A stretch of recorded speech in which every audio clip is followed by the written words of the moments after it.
사랑하는 성도 여러분, 우리는 기도를 할 때 보통 기대를 하죠. 어떤 기대를 합니까?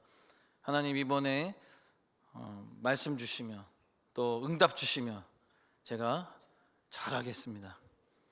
그리고 또 우리의 힘든 현실 속에서 현실적으로 이루어질 수 있는 기대하는 기도들이 우리에게 현실적으로 딱 응답이 오면 그 응답에 감사해서 내가 순종하겠습니다 라는 그런 기대를 가지고 우리는 기도를 합니다. 그런데 기도 응답을 기다릴 때 우리는 어떻게 보면 그 문제의 해결이나 상황의 어떤 변화를 우리는 먼저 떠올립니다. 그래야 마음이 편해지고 또 길이 분명해지고 적어도 이제는 주님의 이 음성에 응답에 내가 뭔가 알겠다, 말씀의 그 뜻을 알겠다라는 확신이 오기를 우리는 기대한다는 것이죠. 그런데 우리의 삶을 돌아보면 항상 그렇게 흘러가지는 않는다는 것입니다. 기도했는데 상황은 여전히 그대로죠. 응답, 기대했던 것들에 대한 반대의 상황이 올 때도 있습니다. 응답받을 것을 기대했는데 마음은 오히려 더 응답이 오지 않는 것 같아서, 상황이 바뀌지 않는 것 같아서 마음이 불편할 때가 많이 있다는 것이죠. 그래서 우리는 질문이 줄어들기는커녕 더 질문이 생깁니다. 하나님, 그렇다면 이것은 무엇입니까? 이러한 상황은, 이러한 현실을 제가 어떻게 받아들이고 응답에 제가 하나님의 그런 상황에 제가 응답해야 하겠습니까? 라고 물어보게 되죠. 그래서 우리는 바로 이러한 지점에서 오늘 본문을 읽는 우리와 또 하박국의 마음이 서로 이렇게 만나게 됩니다. 그래서 하박국은 1장 1절부터 4절까지 우리가 의인이 고난받고 악인이 형통하는 현실 앞에서 하나님께 솔직하게 질문했죠. 그리고 하나님은 침묵하지 않으셨습니다. 분명히 대답하셨습니다. 나는 지금도 일하고 있다. 그리고 1장 5절에서 11절에도 보면 갈대아를 일으켜 너희를 징계하겠다. 그런데 우리는 여기서 이렇게 생각하기 쉽습니다. 이제 그러면 하박국이 어떤 마음적으로 이제 좀 놓였겠구나, 또 하나님의 뜻을 이제 들었으니까 이해가 되었겠구나라고 우리는 생각할 수 있습니다. 그러나 성경은 전혀 다른 장면을 오늘 본문을 통해서 보여주고 있다는 거예요. 이 하나님의 대답은 하박국의 마음을 전혀 가볍게 만들어주지 못했습니다. 오히려 질문은 더 깊어지게 만들었다는 것이죠. 혼란은 더 커졌습니다. 하나님의 응답이 왔는데도 여전히 이해되지 않는 상황이 있기 때문에 그렇습니다. 믿으려고 애쓰는데 오히려 더 설명되지 않는 하나님의 방식 때문에 말입니다. 그래서 오늘 본문 하박국 1장 12절부터 17절은 바로 그 지점에서 터져 나오는 이 하박국 선지자의 두 번째 질문이 이제 시작하게 되는데요. 이 질문은 지금 우리 신앙의 아주 현실적인 자리, 그러니까 지금 우리가 서 있는 이 현 시대에 살아가고 있는 우리들의 자리와 너무나 닮아 있다는 것입니다. 오늘 본문 말씀을 통해서 우리 또한 오늘 말씀의 제목이기도 한데, 이해되지도 않는 그런 하나님의 방식, 그런 하나님 앞에 머무는 믿음은 과연 무엇인지 함께 살펴보려고 합니다. 오늘 본문 12절에 보면 하박국은 두 번째 질문을 놀라운 고백으로 시작하게 되는데요. 우리 오늘 본문 12절 말씀을 우리가 함께 한 번 더 읽겠습니다. 시작. 선지자가 이르되 여호와 나의 하나님, 나의 거룩한 이시여, 주께서는 만세 전부터 계시지 아니하시나이까? 우리가 사망에 이르지 아니하리이다. 여호와여, 주께서 심판하기 위하여 그들을 두셨나이다. 반석이시여, 주께서 경계하기 위하여 그들을 세우셨나이다. 아멘. 여기서 보면 이제 하박국이 이제 질문을 하는데, 그 질문을 던지기 이전에 먼저 또 고백이 하나 있습니다. 그게 뭐냐? 하박국이 부르는 하나님의 이름을 한번 보십시오. 여호와, 나의 하나님, 나의 거룩한 이. 이 표현들은 어떻게 보면 감정의 언어라기보다는 신앙의 언어이죠. 신앙의 언어. 지금까지 내가 하나님을 믿는 그 믿는 사람으로서의 어떤 신앙의 자세, 내가 하나님을 어떻게 생각하고 있는지, 그런 믿음의 고백, 신앙의 언어입니다. 그러면서 또 하박국은 하나님을 만세전부터 계신 분이라고 고백합니다. 그러니까 히브리어로 이 만세전부터라는 말이 미케뎀이라고 하는데, 이 원어를 해석하면 그냥 시기적으로 시간적으로 그냥 단순히 오래되었다라는 뜻이 아니라 시간과 역사를 초월하여 항상 먼저 계셨던 하나님을 고백하는 말을 의미합니다. 그러니까 하박국은 지금 벌어지고 있는 이 상황들, 이 혼란, 이런 고통보다도 먼저 무엇을 고백하는 거예요? 하나님이 먼저 계셨다는 사실을 붙들고 있다는 것입니다. 이 상황이 시작되기 전부터 하나님은 먼저 계셨고, 이 시대가 끝난 이후에도 변함없이 계실 분이 바로 우리 하나님, 나의 하나님이라고 먼저 질문을 하기 전에 하박국이 고백하고 있다는 것입니다. 지난번에도 제가 순서가 중요하다고 분명히 말씀드렸습니다. 우리는요, 하나님 앞에 나아갈 때 우리는 먼저 나의 하나님, 전능하신 하나님 먼저 고백하며 하나님 앞에 감사합니다, 하나님 찬양합니다, 하나님 기쁩니다, 이렇게 고백한 후에 우리가 질문을 드려야 된다는 것이죠. 기도를 하더라도 그렇게 하는 것이 우리가 하나님의 백성으로서 먼저 해야 할 마땅한 의무이라는 것입니다. 그러면서 하박국은 계속해서 하나님을 거룩한 이라고도 부르는데, 히브리어로 카도시라고 하는데, 요거는 또 해석을 해보면 그냥 도덕적으로 깨끗하다라는 의미를 넘어서서 모든 피조물과 구별되신 절대자라는 고백입니다. 그러니까 무슨 이야기냐면, 하나님은 인간의 기준과 계산으로 재단할 수 없는 분이다, 완전히 다른 차원의 분이십니다 라고 인정하는 고백입니다. 즉 하나님의 행동을 다 이해하지 못하면서도 하나님의 성품만큼은 절대 의심하지 않습니다. 지금 상황은 이해되지 않지만 주님이 어떤 분이신지는 제가 분명히 알고 있습니다 라는 고백이라는 거예요. 여러분, 여기서 우리는 중요한 신앙의 원리를 배우게 됩니다. 무슨 이야기냐? 믿음은 상황을 해석한 뒤에 하나님을 부르는 것이 아니라는 거예요.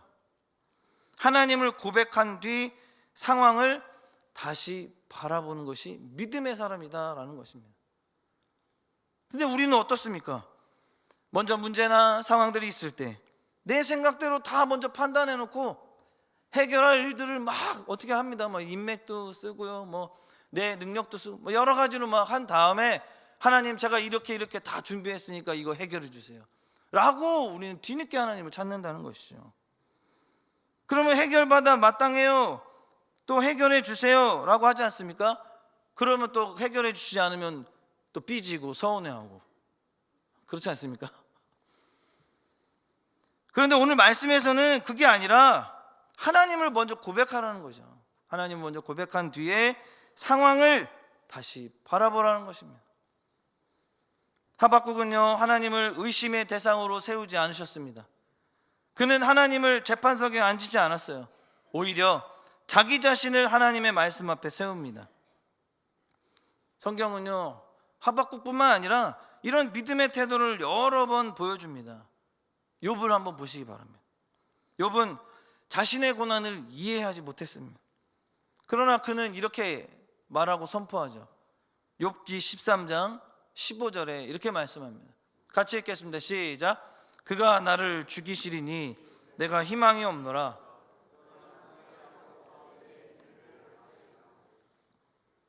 욥은 고난을 이해하진 못했지만 그래도 하나님을 고백했다는 거죠. 하나님을 떠났습니까? 떠나지 않았습니까? 떠나지 않았습니다. 시편 기자도 마찬가지예요. 시편 22편 1절에 이렇게 말씀합니다. 시작. 내 하나님이여, 내 하나님이여, 어찌 나를 버리셨나이까?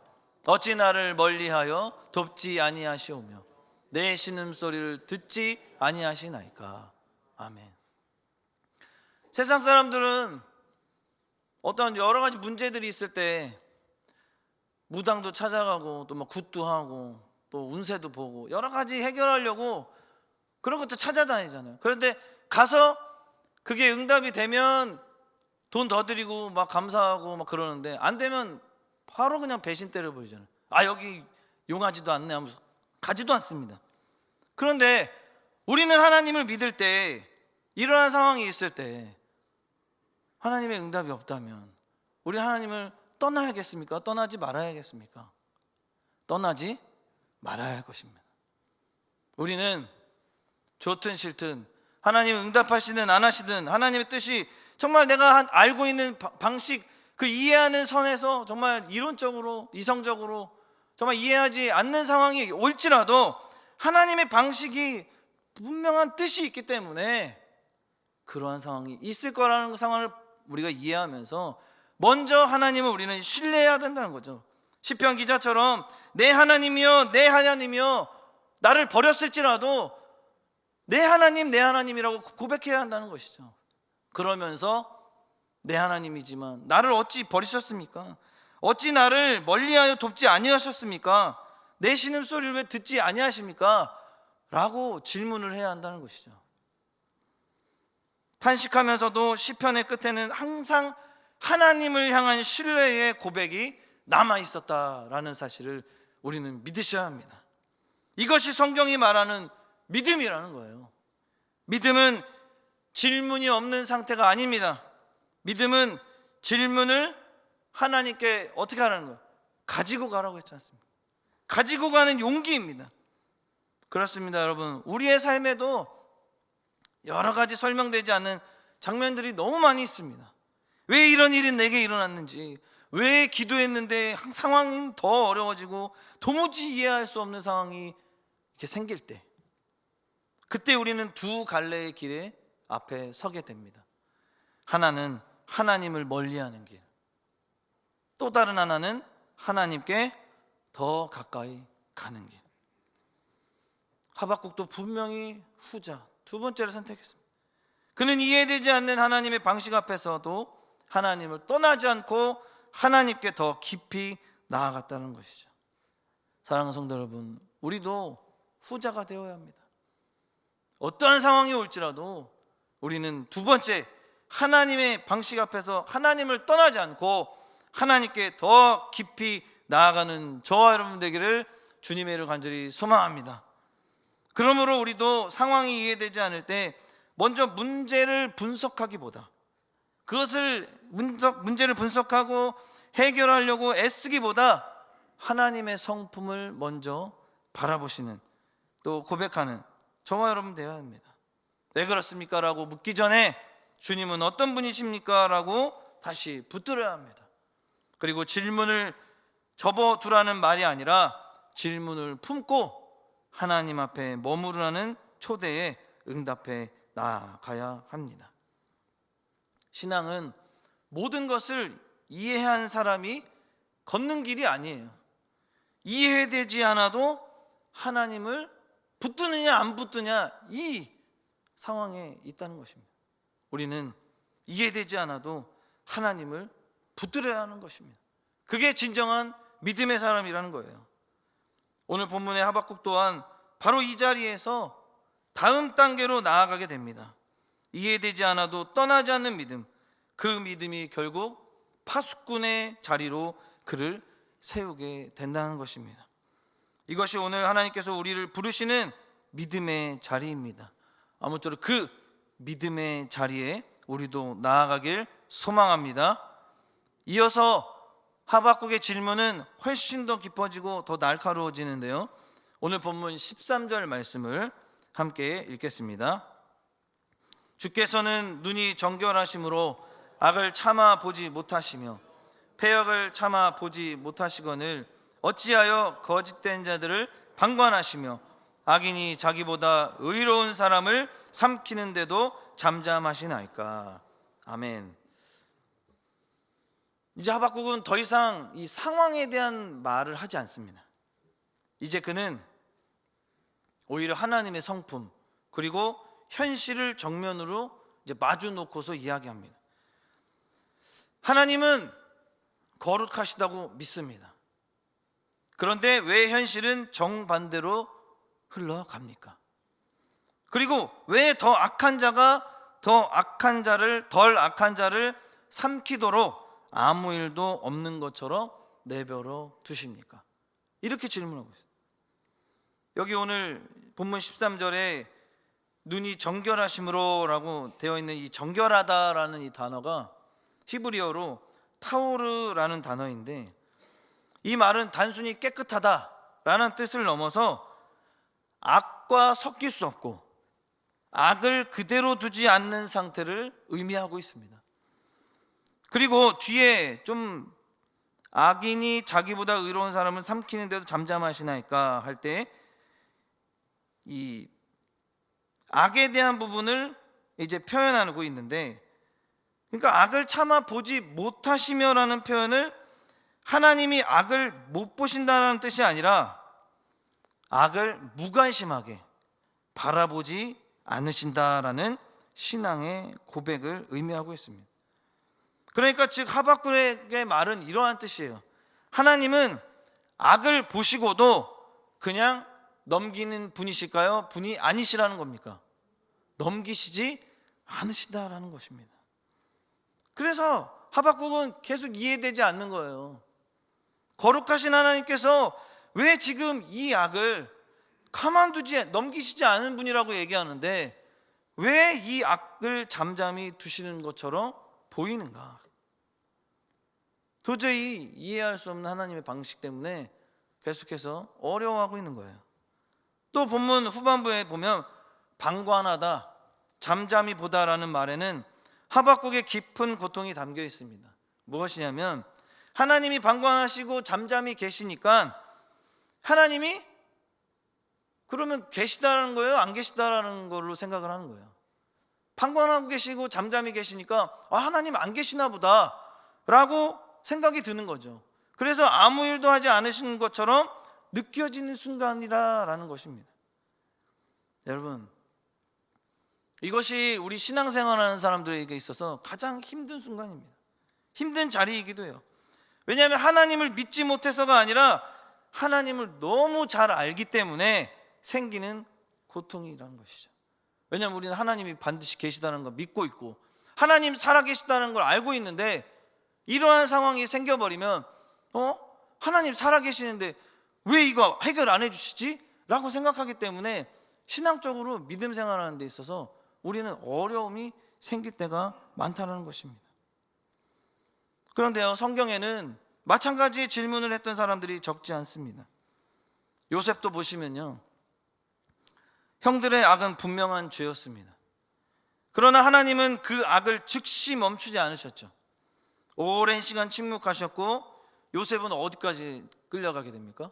감옥까지 끌려가게 돼요. 그러나 하나님은 그 악을 그대로 선이다라고 부르지 않으셨습니다. 대신 그 악 위에서 당신의 구원의 계획을 이루셨다라고 말씀하십니다. 그래서 요셉이 훗날 형들에게 이렇게 말합니다. 창세기 50장 20절 말씀인데요, 함께 읽겠습니다. 당신들은 나를 해하려 하였으나 하나님은 그것을 선으로 바꾸사 오늘과 같이 많은 백성의 생명을 구원하게 하시려 하셨나니. 아멘. 하나님은요, 악은 허락했지만 정당화하지 않으시고 침묵하시는 것처럼 보였지만 방관하지 않으셨다는 것이죠. 이 차이를 이해하지 못하면 우리는 쉽게 하나님을 오해하게 됩니다. 우리가 말하는 개혁주의 신학에서도 이 지점에서 분명히 말씀합니다. 하나님은 거룩하시며 동시에 모든 현실 위에 주권자이십니다. 무슨 이야기냐? 악은 하나님의 뜻이 아니지만 악조차 하나님의 주권밖에 있지 않다라는 것이죠. 그렇습니다. 우리는 여기에서 삶의 모습 속에서 또 삶의 현장 속에서 이것 때문에 너무나 충돌이 많이 되고 있습니다. 하나님은 선하시다고 믿고 있는데 현실은 전혀 선하지 않을 보일 때, 정직하게 살려고 할수록 손해만 계속 보게 되는 현실, 그런 것들이 느껴질 때가 너무나도 많이 있다는 것이죠. 그때 우리는 질문하게 됩니까? 하나님 왜 가만히 계십니까? 그러나 하박국의 믿음은 여기서 무너지지 않았다는 거예요. 그는 현실을 기준으로 하나님의 성품을 바꾸지 않았습니다. 오히려 하나님의 성품을 기준으로 삼아서 현실 가운데 나아가서 버텨냈다라는 것이죠. 그러므로 우리는 오늘 이 말씀을 다시 한번 붙들어야 합니다.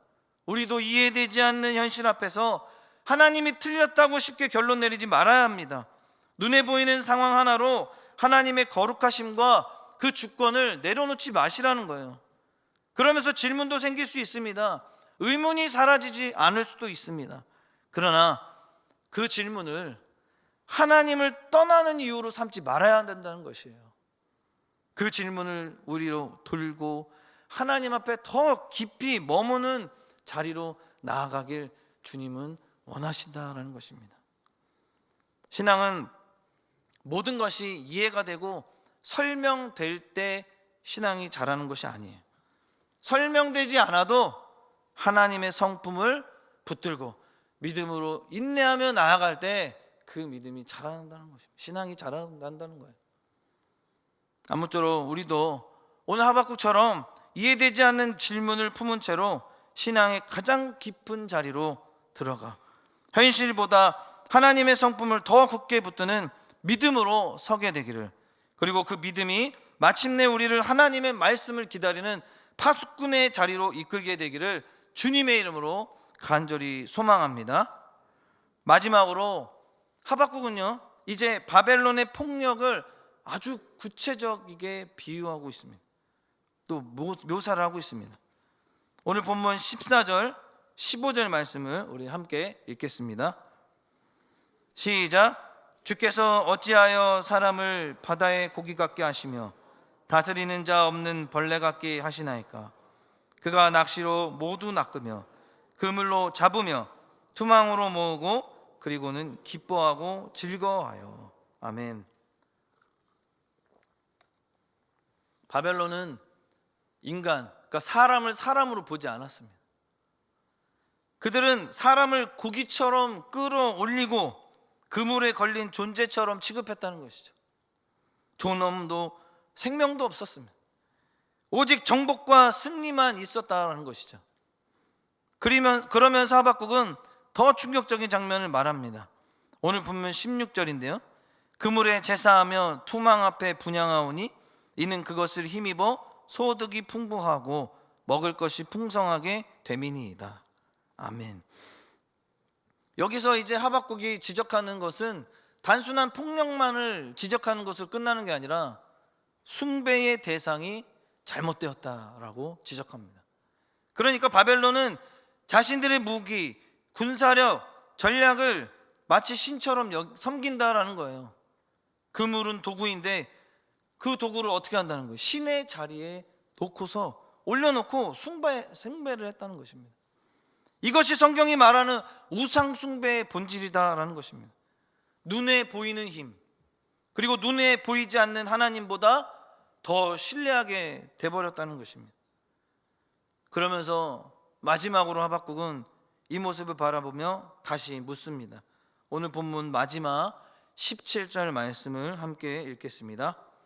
그가 그물을 떨고는 계속하여 여러 나라를 무자비하게 멸망시키는 것이 옳으니까. 아멘. 하박국의 질문은 길지도 않았고 설명도 하지 않았어요. 그의 마음에서 터져나온 질문 단 하나. 하나님, 도대체 언제까지입니까? 하박국이 이렇게 묻는 이유가 있습니다. 하나님이 아무것도 하지 않으실 것 같아서가 아니라 오히려 하나님께서 이제 반드시 일하시는 분이라는 걸 알고 있기 때문에 이 질문은 분노의 외침이 아니라 바로 하나님의 거룩하심과 공의를 붙들고 끝까지 버티고 있는 믿음에서 터져나온 견디는 신앙의 탄식이었다라는 것입니다. 그리고 성경은 우리에게 분명히 말해줍니다. 이러한 탄식은 하박국만의 외침이 아니었다는 것. 믿음이 약해서 나온 말이 아니라 믿음으로 하나님 앞에 끝까지 서서 그 믿음을 이겨내고 그 사람들에게서 신앙의 고백이 나타났다는 것이죠. 시편 기자도 말합니다. 시편 1절입니다. 함께 읽겠습니다. 여호와여 어찌하여 멀리 서시며 어찌하여 환난 때에 숨으시나이까. 그리고 예수님조차도 십자가에서 그 위에서 외치시죠. 마태복음 27장 46절 말씀입니다. 같이 읽겠습니다. 시작. 제9시쯤에 예수께서 크게 소리질러 이르시되 엘리 엘리 라마 사박다니 하시니 이는 곧 나의 하나님 나의 하나님 어찌하여 나를 버리셨나이까 하는 뜻이라. 아멘. 하나님의 침묵은 하나님이 없어서가 아니라 부재가 아니라 오히려 성경은 우리에게 이렇게 말하는 거예요. 하나님은 항상 즉각 설명해 주시는 분이 아니다. 그러나 하나님의 침묵은 결코 방치가 아니다. 침묵은 하나님께서 아무 일도 하지 않으시는 시간이 아니라 믿음을 더 깊이 만들어가는 시간이다. 물론 하박국은 아직 답을 듣지는 못했지만 그는 질문을 멈추지 않고 하나님을 떠나지도 않았다는 사실이에요. 그는 침묵 앞에서 믿음을 접지 않았습니다. 오히려 믿음으로 그 침묵을 견뎌냈다는 것이죠. 이러한 믿음이 우리에게도 나타나길 소망합니다. 여러분, 우리의 삶에도 하나님의 침묵이 얼마나 많습니까? 기도에 답이 없고 부르짖어도 상황은 달라지지 않을 때 우리는 쉽게 생각할 때가 많다는 거예요. 하나님 안 계시죠? 하나님이 나를 잊으신 것 같다. 날 잘 생각 안 해주시는 것 같다. 그러나 하박국은 우리에게 다른 길을 보여줍니다. 침묵을 하나님의 거절로 생각하지 말아라. 침묵 속에서도 하나님 앞에 가서 머물러라. 신앙은 응답이 있을 때만 유지되는 것이 아니라 응답이 없을 때에도 하나님 앞에 서 있는 것입니다. 여러분, 결국 하박국은 이 침묵의 시간을 지나서 마침내 이렇게 말하게 됩니다. 오늘 본문 다음 장인 하박국 2장 1절에 이렇게 말씀하세요. 함께 읽겠습니다. 내가 내 파수하는 곳에 서며 성루에 서리라. 그가 내게 무엇이라 말씀하실는지 기다리고 바라보며 나의 질문에 대하여 어떻게 대답하실는지 보리라 하였더니. 아멘. 여러분, 침묵은 끝이 아니라 하나님은 반드시 방금 전 2장 1절처럼 말씀하셨습니다. 기다리는 자에게 주어졌다는 것이죠. 이것이 오늘 말씀의 제목이기도 한데 더 이해되지 않는 하나님의 방식 앞에서 우리가 끝까지 붙들어야 할 바로 믿음, 그리고 기다림. 그 기다림 끝에 바로 하박국이 파수꾼의 자리로 주님께 불려서 그 주의 사명을 감당하는 그 길이 열려졌던 것처럼 우리에게도 그러한 길이 열려지기를 주님의 이름으로 간절히 소망합니다. 말씀을 맺겠습니다. 오늘 본문 하박국 1장 12절부터 17절에 이 의문이 해결되는 장면이 아니라는 거예요. 오히려 질문이 더 깊어지는 장면이었습니다. 그러나 중요한 사실 이것, 하박국은 질문하면서도 결코 하나님을 떠나지 않았다는 것, 탄식하면서도 하나님의 성품을 내려놓지 않았다는 것. 신앙은 모든 것이 이해되지 않는 상태가 아니라 이해되지 않아도 하나님 앞에 머물고 선택하는 것입니다.